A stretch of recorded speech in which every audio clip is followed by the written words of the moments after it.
진짜 정말 와, 요거 하나면 끝납니다.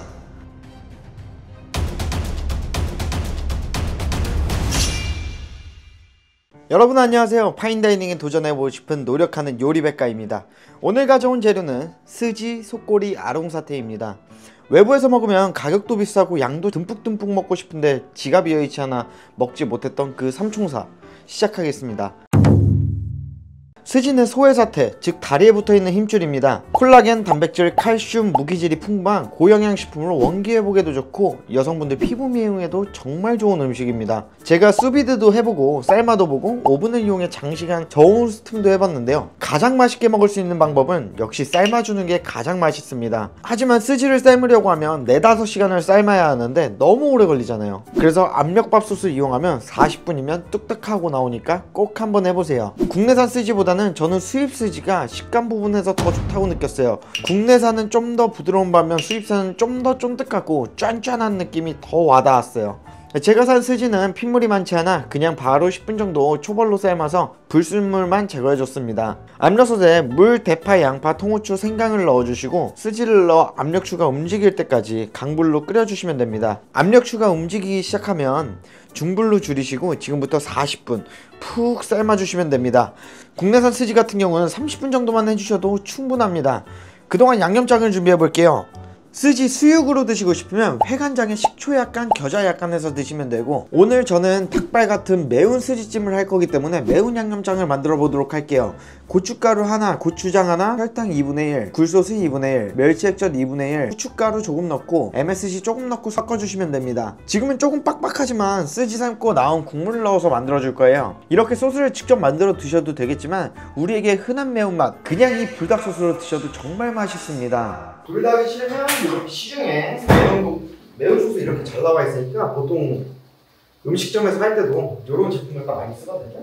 40분 정도 지났으면 이제 불을 끄고 뜸을 들여줄 겁니다. 15분 정도 뜸을 들여주고 김을 다 뺀 후에 꺼내주면 이렇게 야들야들한 스지가 나왔어요. 지금은 이렇게 흐물텅하지만 이게 식으면서 족발 껍질처럼 더 쫀쫀해집니다. 원하시는 식감 따라 드시면 됩니다. 완성된 스지랑 소스를 넣고 한번 버무리듯 볶아주시고, 이렇게 시중에 모짜렐라, 체다치즈, 고다치즈가 섞여있는 트리플 피자치즈라고 검색하셔도 되고 트리플 슈레드 치즈라고 검색하셔도 제품 정말 많이 나옵니다. 전자레인지 1분 돌리고 꺼내서 섞어주고 1분 다시 돌리면 치즈 폭포 완성! 만들어둔 매운 스지찜에 치즈 폭포 올려주시고 한 입 같이 떠먹어보면 와, 맵다. 근데 이거 진짜 맛있습니다. 이번 해볼 요리는 속꼬리찜. 얼마 전에 영등포에 일이 있어 다녀왔다가 맛집을 검색하니 대한옥이라고 속꼬리찜을 파는 곳이 있어 다녀왔어요. 둘이 가서 7만원짜리 소짜 시키면 되겠지 하고 먹었는데 에피타이저 먹은 느낌으로 아직 배가 고팠어요. 맛은 정말 너무 좋았는데 양이 정말 적어서 아쉬워서 인터넷에서 알꼬리를 검색해서 사와봤습니다. 찜용으로 3-4cm 잘린 걸로 구매하시면 됩니다. 검색하시다 보면 만원도 안하는 방골이라는 부위를 파는 걸 보실 수가 있는데요, 이건 살코기 하나도 없는 소 엉덩이 뼈 부분입니다. 사골 육수 내기 위해 나온 제품이니 알꼬리 제품으로 꼭 구매하셔야 합니다. 속꼬리는 찬물에 물을 2-3번 갈아주며 담가두어 핏물을 제거해주고 초벌로 불순물 제거까지 30분 삶아주겠습니다. 이 초벌로 삶은 물은 아까워하지 말고 다 버려주세요. 속꼬리와 같이 뼈를 절단한 부위들은 방골기라고 하는 전기 톱날로 자라는 거라서 뼈가루가 있을 수 있으니 초벌 후 물에 씻어 남은 뼈가루도 꼭 다 씻어내주세요. 냄비에 꼬리가 잠길 정도로 물을 담아주시고 대파, 양파, 마늘, 통후추, 월계수잎을 넣은 다음 팔팔 끓이시면 됩니다. 팔팔 끓기 시작하면 불을 조금 줄여서 2시간 정도 삶아주시면 됩니다. 그동안 같이 먹을 부추 양념장을 준비해 보겠습니다. 부추는 잘 씻어서 먹기 좋은 크기로 잘라주시면 되고, 소스는 간장 하나, 설탕 2분의 1 끓여주시고 잘 저어서 설탕이 충분히 녹으면 불을 끄고 식초를 1개 넣어가지고 식혀주시면 됩니다. 식은 소스에 고춧가루 2분의 1, 참기름, 후추 넣고 속꼬리 삶은 국물로 간을 맞춰주시면 됩니다. 속꼬리 잘 깔아주시고 그 위에 부추 올리고 소스 쫙 뿌려주시면 완성입니다. 한 입 먹어보면 와, 제가 장장 10시간이 걸려서 만들어 보니까 대한민국의 가격이 조금 이해되는 것 같아요. 대량으로 만들어서 질릴 때까지 먹어보겠다 하시는 분들은 집에서 그냥 만들어 먹어보시고, 그냥 맛 한 번만 딱 보고 싶다 하시는 분들은 가서 사 드시는 걸 추천드리겠습니다. 만드는 과정이 어렵지는 않지만 정말 너무 오래 걸려요. 정성이 가득 들어가는 요리입니다. 다음으로 아롱사태. 아롱사태는 소사태, 다리에서도 중심 부분에 있는 조직으로 형상을 보면 이렇게 아롱아롱해서 이름이 붙여졌다고 합니다.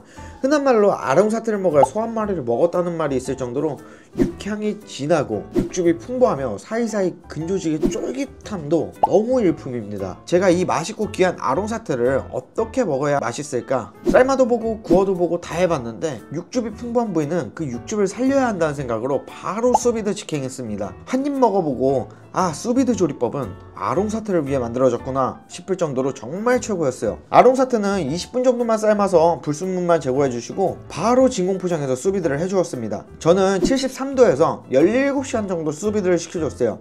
가정에선 수비드 머신이 없는 분이 많을 테니 2시간 정도만 보글보글하는 물에 삶아주셔도 상관은 없습니다. 잘 익은 아롱사태를 바로 썰면 다 으스러지니까 잘 식혀서 냉장고에 4시간 정도 보관해주고 썰어주시면 얇게 잘 썰 수 있습니다. 요 아롱아롱한 빛깔 보고 제가 참지 못하고 한번 먹어봤는데, 와, 냉수육에서도 이거 진짜 말도 안 되는 맛입니다. 이렇게 냉제육으로 먹어도 너무 맛있지만 앞에 조금씩 남은 스지와 속꼬리를 넣고 수육전골로 끓여 먹으면 그건 진짜 일품이죠. 전골 냄비에 버섯이랑 좋아하는 쑥갓, 청경채, 부추 등 원하는 재료 깔아주시고 그 위에 속꼬리랑 스지, 아롱사태 올려서 꼬리 삶고 남은 육수 사용하셔도 좋고, 다 버리셨다면 이렇게 기성으로 나오는 농축액 잘 희석해서 사용하시거나 한 팩에 1,000원도 안 하는 대기업 사골 육수 넣어서 끓여 드세요. 추운 겨울 온 가족이 옹기종기 모여 먹으면 그것만한 추억이 어디 있을까요? 친구 가족들 초대해갖고 한번 이 음식 대접해줘 보세요. 진짜 정말 요거 하나면 끝납니다. 올 연초에 눈도 많이 오고 했는데 가족들과 친구들과 이렇게 따뜻한 연초 되세요. 새해 복 많이 받으세요.